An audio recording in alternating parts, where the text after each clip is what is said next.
So how to find your transaction ID on PayPal.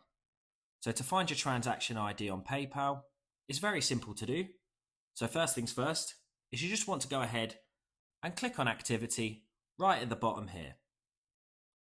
Then once you've done that, it will bring you through to this page here, and this is where it will display all your transaction history.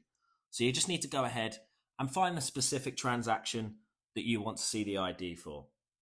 So for example, let's say if you want to look at this transaction here, where we bought Bitcoin. So to get up the ID of this transaction, you just want to go ahead and click it. Then once you've clicked it, it brings you through to this page here. And some transactions from here will already display your ID. But if it doesn't, you can also select Show Transaction Information right where the arrow is pointing on screen. Then from there, it brings you through to this page here. And right at the bottom where the arrow is pointing on screen, you'll find your transaction ID. Obviously, for the sake of the video, I've blurred this one out, but you should see your transaction ID right where the arrow is pointing on screen. And you can also go ahead and copy it to your phone's clipboard by clicking right here as well.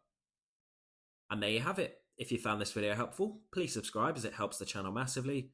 If you have any questions, feel free to comment them below. And thanks again for watching.